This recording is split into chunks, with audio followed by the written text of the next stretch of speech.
Hello. क्या हमारी बात विक्रम गोस्वामी से हो रही सर? फोन के उस पार बैठे शख्स ने हरियाणवी टोन में बोला। जी बोल रहा हूँ, कहिए। विक्रम ने बोला। अट्टा थाने से बोल रहा हूँ। इतकू आजा, थारा चोर पकड़ में आ गया सर। इतना बोलकर वो फोन कॉल कट गया था। विक्रम ने ट्रू कॉलर पर चेक किया तो सब इंस्पेक्टर बलवीर गुज्जर लिख के आ रहा था। ज्योति, नाश्ता लगा दो, थाने जाना है, चोर पकड़ा गया। विक्रम ने पत्नी को आवाज देते हुए कहा, पर रोज की तरह 5 मिनट इंतजार करने के बाद भी भीतर के कमरे से ना ज्योति आई और ना ही नाश्ता। झुंझला कर विक्रम उठा, बाइक की चाबी उठाई और घर से बाहर निकलने लगा। सुनो, रुक जाओ, नाश्ता तैयार है, करके जाना। बुझी हुई सी आवाज में ज्योति ने बोला। यार, तुम रेस्पॉन्ड क्यों नहीं करती हो? विक्रम नाराज था। कुछ नहीं, मेरे सर में दर्द रहता है आजकल, ज्योति ने थाली मेज पर रखते हुए कहा। रहने दो, नहीं खाना, सीधे ऑफिस निकल जाऊंगा, वेट मत करना। विक्रम अनबने से मूड के साथ निकल गया। जब से घर में चोरी हुई है सब कुछ बदल गया है विक्रम का।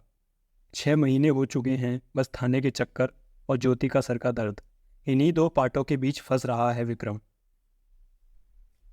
इन 6 महीनों में थाने के सैकड़ों चक्कर लगा चुका है विक्रम। अब तो ऑफिस के सहयोगी भी मजाक उड़ाने लगे हैं। गोस्वामी जी की चेयर और कंप्यूटर थाने में ही लगवा दिया जाए, बैठे रहेंगे आराम से और करते रहेंगे अपना काम। एक प्राइवेट कंपनी के अकाउंट्स डिपार्टमेंट में काम करने वाले शख्स के लिए 3 लाख की चोरी बहुत दर्द देने वाली थी। घर में मौजूद 2 लाख के गहने और 1 लाख कैश, वो भी कंपनी के, विक्रम को दिन रात परेशान रखते थे। लोग तो यहाँ तक बोलने लगे थे कि चोरी दिखाई ही उन 1 लाख रुपयों के गबन के लिए गई है। और ऐसे में ज्योति का बदला हुआ एटीट्यूड विक्रम को तोड़ने में लगा था। लव मैरिज थी विक्रम और ज्योति की, और प्यार की शुरुआत भी आज से 11 साल पहले हुई थी। छोटे से शहर में रहने वाले विक्रम के ख्वाब छोटे नहीं थे। चाचा ने मौका दिया और विक्रम ने पकड़ लिया। कॉलेज की पढ़ाई के लिए विक्रम दिल्ली आ गया और चाचा का घर ही उसका हॉस्टल बन गया। छत पर टीन पड़ा वो कमरा विक्रम का 3 in 1 ड्राइंग, बेड और स्टडी रूम था। एक दिन विक्रम ने किताब से नज़र उठाई तो सामने वाली छत पर एक प्यारी सी लड़की बाल सुखा रही थी। विक्रम ने बिना कुछ सोचे समझे किताब बंद कर दी और कमरे के बाहर आ गया। विक्रम की नज़रें उस लड़की पर ही थीं। वो आगे बढ़ा और रेलिंग पर हाथ रखकर लड़की को देखने लगा। लड़की झेप गई और भीतर चली गई। अब तो यह रोज का सिलसिला हो गया था। वो आती, विक्रम देखता और वो चली जाती। महीनों बीत गए इस आँख मिचौली में। वैलेंटाइन का दिन था। विक्रम ने तय किया कि आज दिल की बात रख देगा उस लड़की के आगे, पर अभी तो उसे उसका नाम भी नहीं पता था। वो सोच ही रहा था कि लड़की छत पर आ गई और विक्रम भी अपने कमरे से बाहर आ गया। रोज की तरह आज भी हुआ, पर जैसे ही लड़की जाने को हुई विक्रम ने आवाज़ दे दी, सुनो, नाम क्या है तुम्हारा? लड़की ठिड़की, रुकी, बिना पीछे देखे बोली, ज्योति, और दौड़कर भीतर चली गई। आज विक्रम को पक्का यकीन हो गया था कि ज्योति भी उसे पसंद करती है। बस एक प्रेम पत्र और विक्रम और ज्योति एक दूसरे के हो गए। विक्रम ने एमकॉम किया था। नोएडा में उसे एक प्राइवेट कंपनी में अकाउंट मैनेजर की जॉब भी मिल गई। साथ ही ज्योति ने एमबीए, और दोनों के घरों में रिश्ते की खोज निकल पड़ी। कई रिश्तों को रिजेक्ट करने के बाद फाइनली दोनों ने घर पर अपनी इच्छा जाहिर कर दी। थोड़ी नान नुकुर करने के बाद घर वाले भी मान गए और ज्योति शर्मा, ज्योति विक्रम गोस्वामी हो गई। विक्रम अच्छा कमाता था, पर ज्योति भी कुछ करना चाहती थी। वो अपना एमबीए बर्बाद नहीं करना चाहती थी। उसने विक्रम से बात की और वो मान गया। एक फार्मा कंपनी में ज्योति को जॉब मिल गई। 2018 की 31 जनवरी थी। क्लोजिंग करने के बाद विक्रम ने जब ड्रॉर खोला तो उसमें 1 लाख रुपए थे। उसने बॉस को फ़ोन किया तो बॉस बोला, तू ले जा, अभी जब चंडीगढ़ से लौटना तो ले आना। अगली सुबह 5 दिन के ऑडिट पर विक्रम को चंडीगढ़ जाना था। ज्योति का चेहरा चूम कर वो घर से निकल लिया। पहले कभी इतने दिन वो ज्योति से दूर रहा नहीं था। ट्रेन में भी रह रह कर उसे ज्योति की याद आ रही थी। 5 दिन के काम को 3 दिन में निपटा कर विक्रम वापस नोएडा लौट आया। प्लान था ज्योति को सरप्राइज़ देने का। विक्रम ने डोरबेल बजाई। भीतर से अफरा तफरी की आवाज़ें आने लगीं। तभी ज्योति की जोर से चीख उठी और सन्नाटा छा गया। विक्रम को कुछ समझ में नहीं आया। पड़ोसियों की छत से होता हुआ विक्रम घर में उतरा तो ज्योति को फर्श पर बेहोश पाया। उसके सर से खून बह रहा था। अलमारी खुली पड़ी थी और गहने और ऑफिस का 1 लाख कैश गायब था। अगले दिन कुछ अखबारों में चोरी की खबर थी, कुछ में गबन की। पुलिस आई और तफ्तीश के बाद यह पुख्ता कर दिया कि यह गबन नहीं बल्कि चोरी है, पर चोर उसकी पकड़ से दूर ही थे। पर शायद आज उसकी परेशानियों का आखिरी दिन था, क्योंकि चोर पकड़े जा चुके थे। थाने पहुंचकर विक्रम ने बाइक लगाई और भीतर की तरफ पढ़ लिया। थानेदार के कैबिन के बाहर दस्तक दी। थानेदार ने कुछ ही देर में उसके सामने 4 लड़के जो 17 से 20 साल के थे पेश किए। उनकी शक्ल पर दिख रहा था कि वो पुश्तैनी चोर हैं। उन चोरों का कबूलनामा दिखाकर थानेदार साहब ने रूमाल से पसीना पोंछा और विक्रम से मुखातिब होकर बोले, भाई चोर तो पकड़ लिए हैं, पर चोरी का सामान नहीं बता रहे हैं साले। अब देखते हैं, ढूंढेंगे माल भी। तुम अपनी पत्नी को ले आओ शाम को तफ्तीश के लिए। थाने से ऑफिस, ऑफिस से घर और शाम को ज्योति को लेकर थाने। थानेदार ने ज्योति से चारों चोरों को पहचानने को बोला, पर ज्योति ने किसी को सामने से देखा ही कहाँ था, तो शायद कह के रह गई। गुजरते हुए विक्रम के हाथों में एक चोर ने कागज का एक टुकड़ा थमाया। थाने से बाहर आकर जब विक्रम ने उसे खोला तो एक पत्र पाया। गोस्वामी जी, मैं चोर हूँ पर झूठा नहीं। पुलिस ने हमसे मार मार कर कबूलनामा लिखवाया है। आपके घर हमने चोरी की ही नहीं है। मेरी बहन की शादी है अगले हफ्ते। अगर मुझे कुछ हुआ तो एक बेकसूर चोर की बद्दुआ आपको कभी खुश नहीं रखेगी। चिट्ठी को हाथ में भींचे विक्रम घर आ गया था, पर रह रह कर उस चोर की बात उसे याद आ रही थी। रात भर विक्रम उस चोर की चिट्ठी को कई बार पढ़ता रहा। उसे कहीं ना कहीं उसकी बातों में सच्चाई महसूस हो रही थी, पर वो आम इंसान था। पुलिस की बातों पर यकीन करने के अलावा कोई चारा नहीं था। रात भर जागते हुए विक्रम ने सुबह 5 बजे ही बिस्तर छोड़ दिया। घर के हर कोने में चहलकदमी करता हुआ विक्रम उस चोरी वाले दिन को याद कर रहा था। उसका घंटी बजाना, अफरा तफरी की आवाज़ें और फिर ज्योति की चीख, सब कुछ सामान्य था उस दिन। पर जब सामान के बारे में ही कुछ पता नहीं तो पुलिस ने चोर को पकड़ा किस बिना पर। गड़बड़ तो है केस में, पर सच क्या है ये कैसे पता लगेगा? विक्रम के मन में विचारों के गुबार उठ रहे थे। सुबह जल्दी तैयार होकर विक्रम घर से निकल गया। उसकी बाइक ऑफिस की बजाय थाने की तरफ चल दी। थाने पहुंचकर वो सीधे थानेदार के कमरे में घुस गया। थानेदार साहब, मेरे कुछ सवाल हैं। अंदर आते ही विक्रम ने थानेदार की मेज पर हाथ रखते हुए बोला। कैसे सवाल? थानेदार ने आंखें नचाते हुए बोला। थानेदार साहब, आमतौर पर चोर तब पकड़े जाते हैं जब किसी सामान को बेचने की कोशिश में हो या फिर सामान का कोई सुराग लगे। जब यहाँ सामान के बारे में कुछ नहीं पता तो फिर चोर पकड़ में आए कैसे? गोस्वामी जी, सवाल करना हमारा काम है। आप क्या मीडिया बन गए हैं? घर जाइए, गबन के इल्जाम से बचाया है हमने आपको। सवाल उठाएंगे तो सवालों के घेरे में आ जाएंगे। थानेदार साहब नज़र से नज़र मिलाकर बात कर रहे थे। अब विक्रम को पक्का यकीन था कि केस को पुलिस ने सॉल्व नहीं किया बल्कि निपटाया है। ऑफिस जाते हुए विक्रम ने तय कर लिया था कि इस चोरी की परतें खोल के ही रहेगा। ऑफिस में बैठे हुए विक्रम बस केस के बारे में सोच रहा था। गुप्ता जी, ये पुलिस केस कैसे बनाती है? विक्रम ने टेक्निकल डिपार्टमेंट के गुप्ता जी से पूछा। गोस्वामी जी, पहले एफआईआर होती है, फिर इन्वेस्टिगेशन जिसमें स्पॉट की फ़ोटो, मौजूद लोगों के फिंगरप्रिंट, आसपास के मोबाइल टावरों के कॉल रिकॉर्ड, गवाहों के बयानात जैसे कई सबूतों की फाइल बनती है। इस इन्वेस्टिगेशन के बेसिस पर रिमांड दिया जाता है। रिमांड के दौरान हुई सारी बातचीत ऑन रिकॉर्ड होती है। इन सब चीज़ों को मिलाकर चार्जशीट तैयार की जाती है और फिर केस बनता है जिस पर मुकदमेबाजी होती है। गुप्ता जी ने पूरा प्रोसेस विक्रम को समझा दिया। तो अगर चार्जशीट की फाइल मिल जाए तो सारे सबूत और बयान होंगे ना उसमें?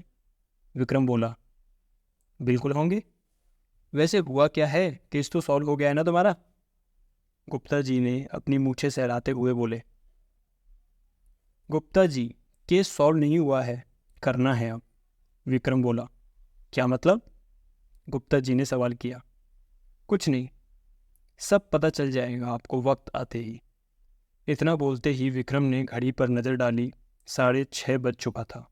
उसने अपना बैग उठाया और जेब से चाबी निकालकर उंगली पर नचाता हुआ निकल गया। रास्ते भर विक्रम चार्जशीट के बारे में सोच रहा था। कैसे भी करके वो फाइल मिल जाए तो कुछ सोचा जाए।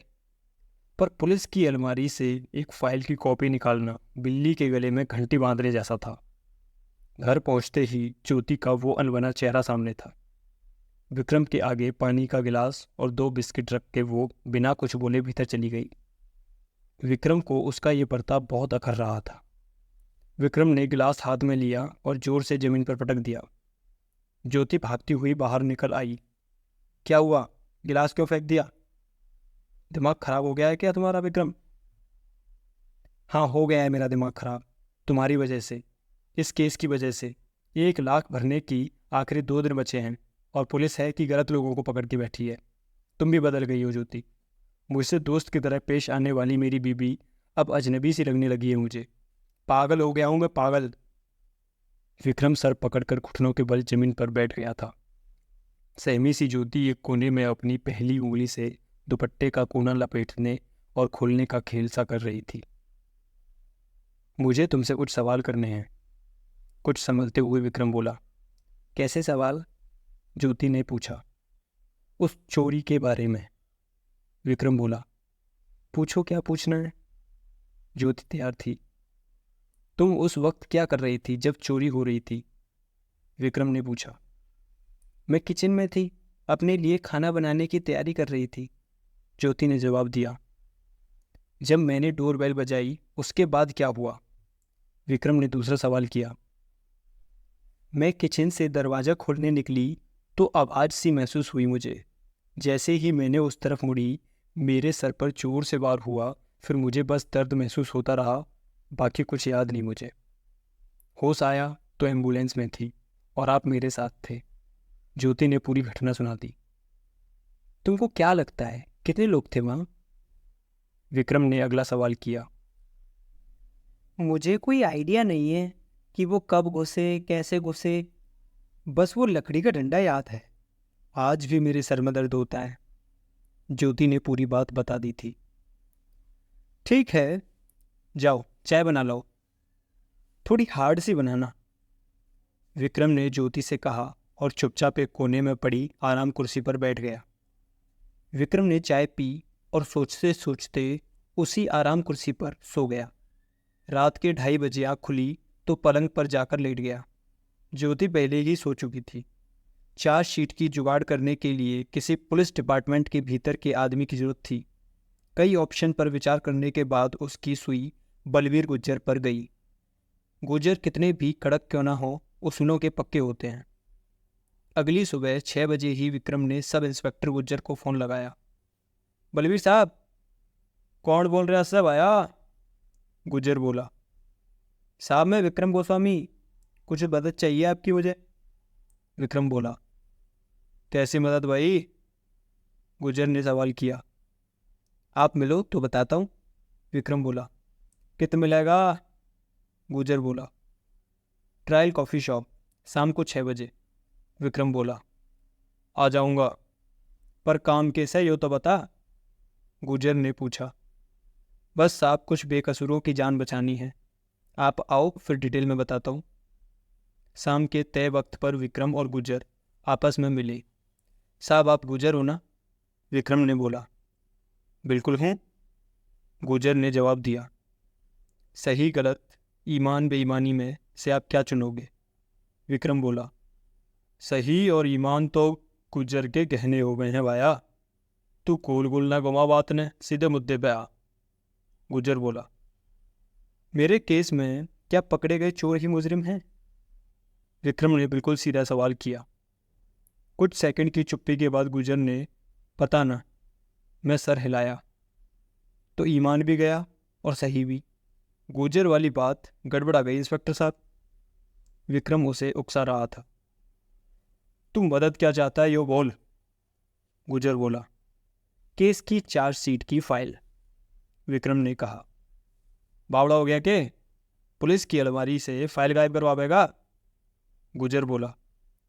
गायब नहीं करनी, बस उसकी एक कॉपी तैयार करनी है। विक्रम ने कहा। कठिन काम से यो। फिर कुछ ठहर कर गुजर बोला। चल ठीक है, वैसे भी गुजर को सरल रास कहाँ आवे, कल शाम को मिल यही। इतना बोल गुजर उठ के चल दिया।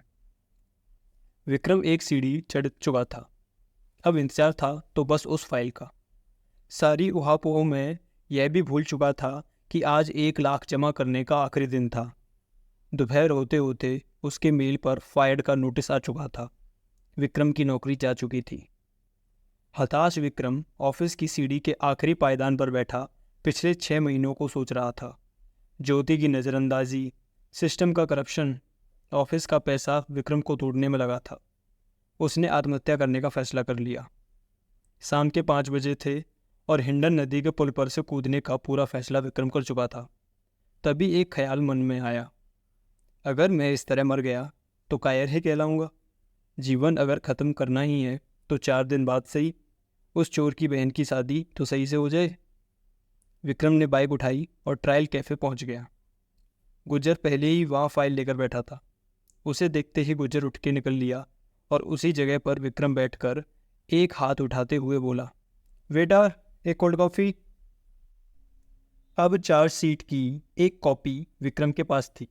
बेरोजगार विक्रम के पास अब बस एक ही टारगेट था और वो असल चोर की तलाश। घर आकर विक्रम तसल्ली से उस चार्जशीट के पन्ने उलटने लगा। सबसे पहले पेज पर एफआईआर की कॉपी और फिर कुछ तस्वीरें। पहली तस्वीर में उस खुली हुई खिड़की की तस्वीर जहां से चोर आए थे। दूसरी तस्वीर ज्योति की, जिस जगह वह पड़ी थी उसकी चौक से बनी आउटलाइन की तस्वीर। फिर खुली हुई अलमारी और अलमारी के नीचे पड़े उस सोने की बाली की जो भागते वक्त शायद चोर वहां गिरा गए।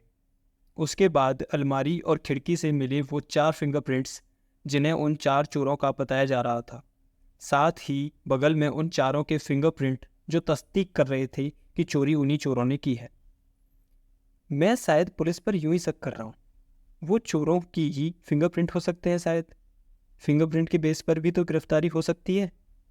विक्रम ने सोचा और आराम कुर्सी पर आधा लेट गया। अचानक एक विचार कौंधा और विक्रम अपनी जगह पर से उठ खड़ा हुआ। फिर से फाइल उठाई और परखने लगा। ऐसा लग रहा था कि क्लू तो विक्रम को मिल गया है, पर अभी सबूत ढूंढना बाकी था। विक्रम ने कंप्यूटर खोला और एक मेल टाइप करने में मशगूल हो गया। सुनो, खाना खा लो, ठंडा हो गया है। ज्योति भीतर से निकल कर आई। बस जान, अभी आया।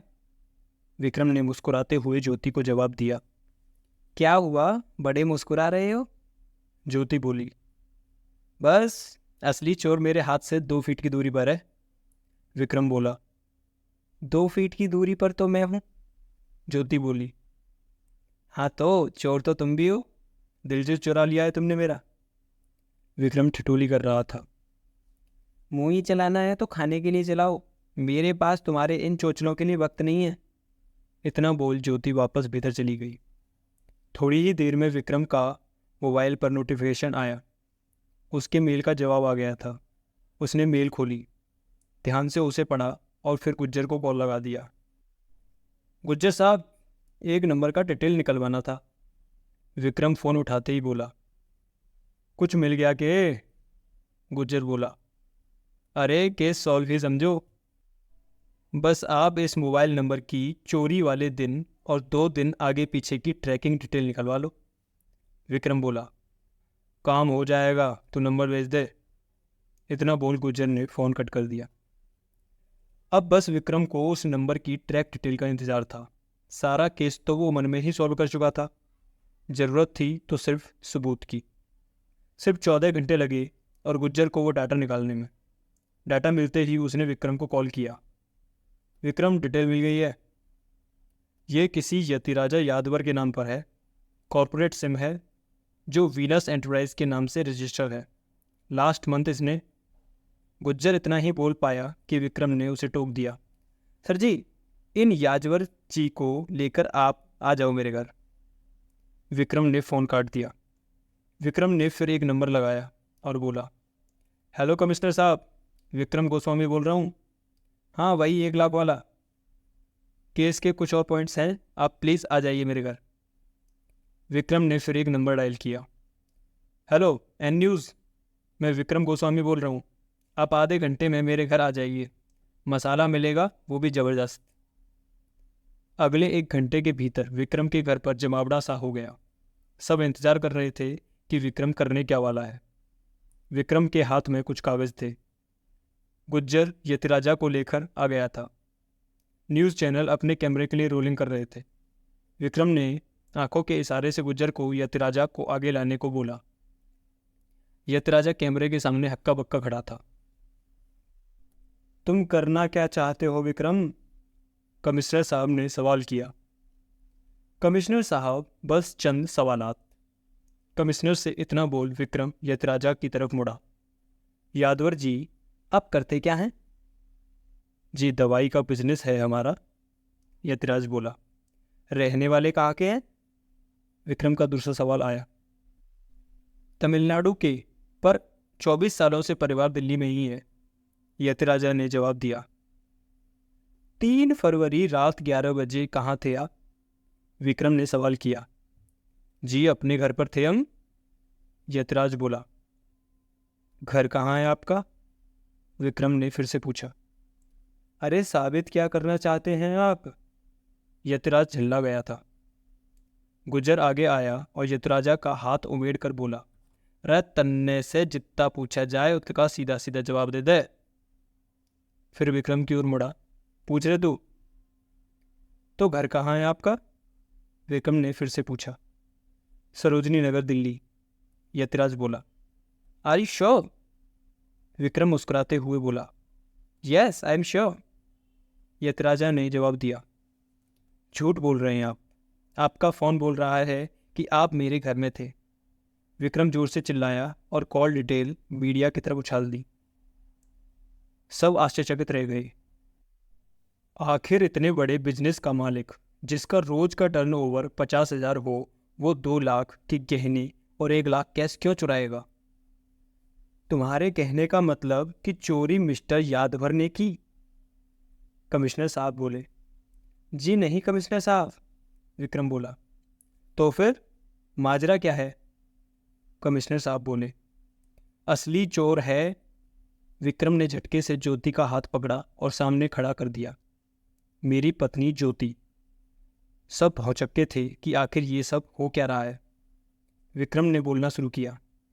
दरअसल उस रात यतिराजा यादवर और मेरी पत्नी प्रेमालाप में मगन थे और ये सिलसिला मेरे जाने वाले दिन ही शुरू हो गया था।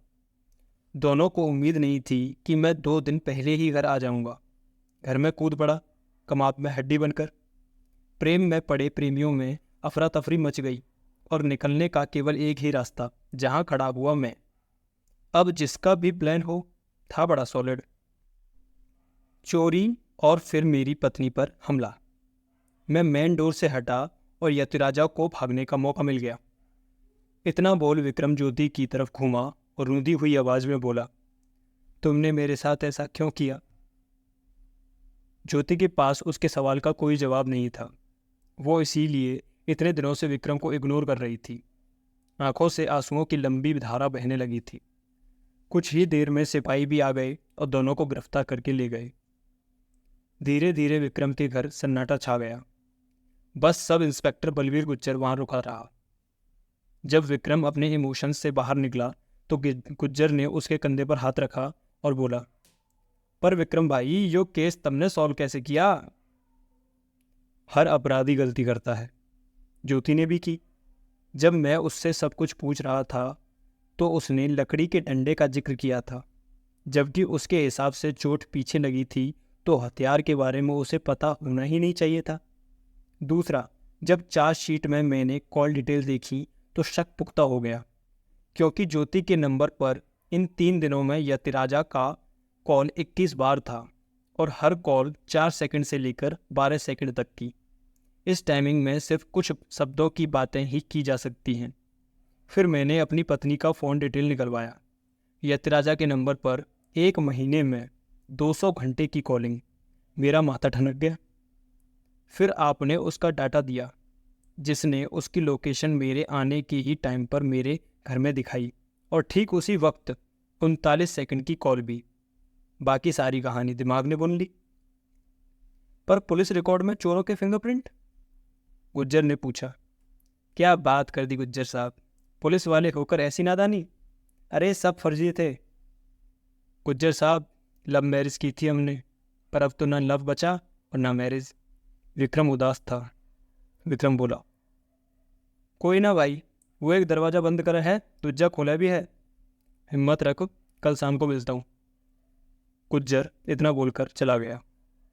अब उस वीरान घर में खुद को हारा महसूस करता हुआ केवल विक्रम रह गया था। तन्हाई दूर करने के लिए फ्रिज में से बियर की 2 बोतल निकाली और खटखट करके पी गया। पर दर्द था कि कम होने का नाम ही नहीं ले रहा था। बहुत प्यार किया था उसने ज्योति से, पर 2 बियर और फिर कब वो नींद के आगोश में सो गया उसे पता भी नहीं चला। आंख अगले दिन दोपहर 2 बजे खुली। विक्रम सोच ही रहा था कि अब उसकी ज़िंदगी का कोई मकसद बचा ही नहीं है। ना बीबी है और ना नौकरी। विक्रम उठा और ड्रॉर खोलकर चूहे मारने की दवा की 8-10 गोलियां हाथ में ले ली। उनको मुंह के पास लाया ही था कि दरवाज़ा खटका। कौन है? ऊंचे स्वर में विक्रम चिल्लाया। बाहर से आवाज़ आई, क्या डिटेक्टिव विक्रम यहीं रहते हैं? आखिर कौन था वो आदमी और विक्रम के पास क्यों आया था? जानने के लिए सुनते रहिए आगे की कहानी।